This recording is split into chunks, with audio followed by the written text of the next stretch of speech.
Hi, how you doing? Doug Ferguson here, aka Beard for Mental Health, aka Bearded Ministry.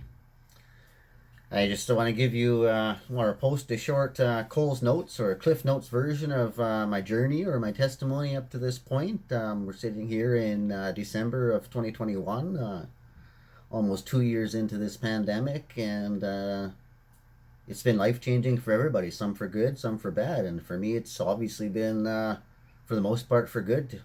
I have to admit. Thank you very much for tuning in. Thank you very much for spending some time or a few minutes here anyway, and listening to a little bit of my story. I appreciate that, and thank you for what you're doing in your life and just showing up every day.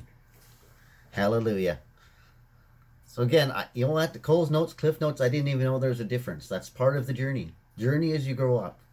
Anyways, I grew up in it, and I will be paying attention to my notes, to my Cole's Notes, so I stay on track and don't get too distracted. So I grew up in a typical, or as they say, a normal family with two married parents, two children, a dog. My mom stayed at home. My brother and I are 2 years apart. It was a typical. Dad drove us to hockey. Honestly a very normal, if you could say that, for the 70s and 80s, 1970s and 80s for a Canadian kid.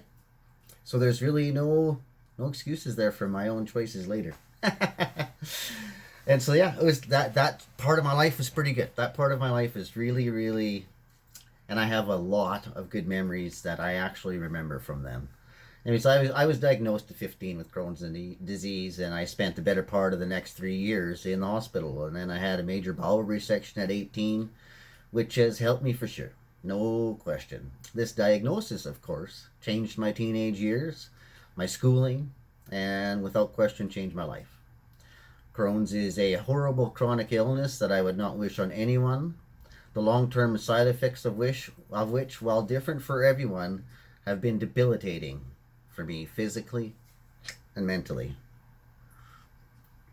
Next came the chameleon season, or what I call the chameleon season of my life. I rebelled a lot. Found all kinds of coping mechanisms or masks to put on to feel part of, to feel normal, to feel so I didn't feel less than or not good enough, because I had literally parts of me missing. And I didn't understand a lot of stuff at that point. I was young and struggling, and I didn't understand the trauma that would play into my later life. That came with many learned habits that needed breaking, still need breaking, which are another stories and more blogs and more testimonies to come. So I kind of just tried fitting in with all cliques from sports, which I played many. I was good at lots, but not great at any. I started skating around 4 and didn't look back until I was 15, or playing hockey. I guess I skated into my 20s and 30s, but and refereed and whatnot. And I tried to fit in with the nerds, the rebels, whatever it was. And then I started drinking and smoking pot, and I did whatever I could to fit in with whomever I could whenever I needed to. Chameleon. Truth was, I was going through things I didn't know how to process at the time, like I talked about the trauma, without feeling like I was less on, and put up walls and those coping defense mechanisms, those masks, which of course became super detrimental throughout life. Eventually I found my niche, or then my niche found me. I went to school, I began cooking, became a chef, something I was good at and I excelled at. I ran several kitchens, my own restaurant, and eventually my own private chef meal prep business, my private company. Before meal prepping got big, I was there. However, with my addictive mentality, when I first went into cooking, I went head first Anthony Bourdain kitchen nightmare style, within the Saskatchewan setting, of course. But it was cocaine and drinking and partying, and that's what my life was for a long, long time. It was, as Anthony Bourdain says, you get up, you get high, you go to work, you drink, you get high, you sleep a little bit, and you repeat. This was terrible, of course, for my Crohn's, for my mental, my physical state, and my life. Make no mistake, working my way up, I earned the title chef. I earned the title chef from my peers. I became semi-successful in one of my, becoming semi-successful was one of my greatest accomplishments. But it came at a great cost. as most great accomplishments do. I learned and am learning. I neglected family, relationships, friends outside the industry for years, developing all kinds of bad hurts, habits, and hang-ups. I missed all of one son's life and most of my other son's childhood. I became someone I didn't like for success, ego, pride, and even power to some extent.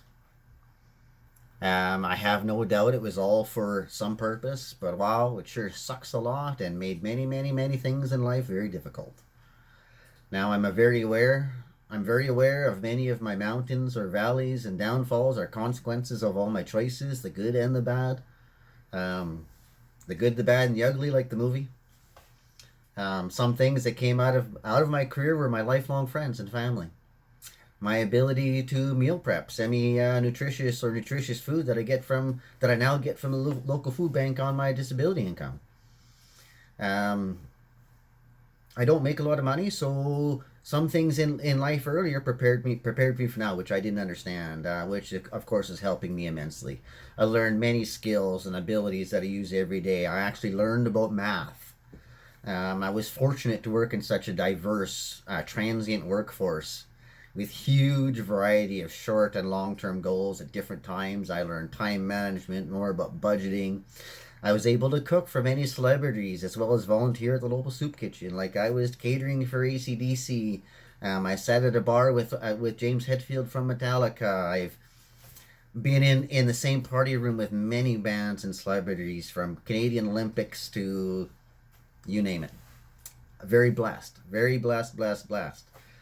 And being able to work with the gay and lesbian, there was no colors or you went in and you worked. That's all that mattered is you showed up, and that's all life asks is that you show up. We're not here to judge. That's another story.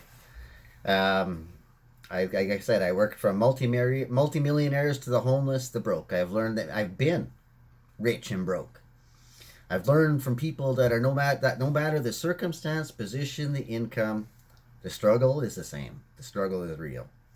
My first major collapse came in 2002, mid-career. I ended up in a 3-month rehab center after a major suicide attempt and collapsing in cardiac arrest right inside the emergency doors. You can see the story on my blog, Bearded Ministry at wordpress.com.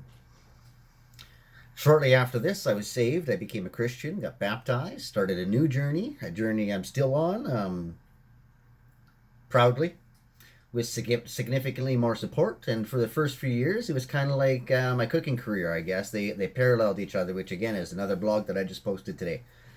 I dove in head first and loved it.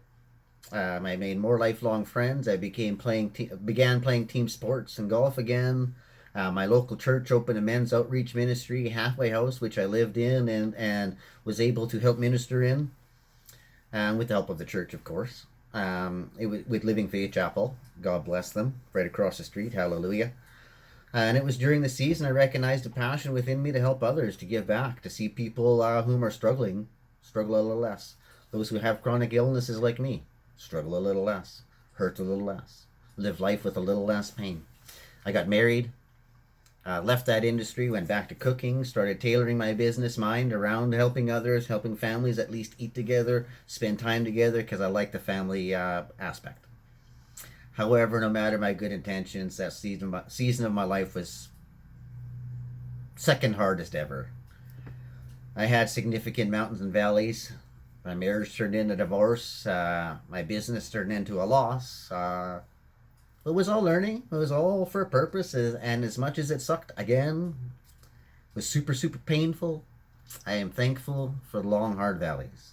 This brings me to the current season, from 2019 to now. I tried hanging myself several times. I'm a suicide attempt survivor, multiple suicide attempt survivor. With extensive research, I tried and failed several times. Clearly, there's a reason I survived, and we're in the reason for the season as we speak. I still have multiple side effects physically and mentally just from the last attempt with my neck and swallowing and of course mentally. Nobody likes to fail, even though it was for a purpose. My life has changed significantly through this season. I'm not sure if I'm at the end of the season or the beginning of a new one. It's yet to be determined. So much good has happened, so much pain, but I love it. I'm faithfully happy, chronically in pain, but faithfully happy. Every day is hard. Unfortunately, I've gained more illnesses and struggles throughout these seasons. Correct diagnosis is I had Crohn's at 15.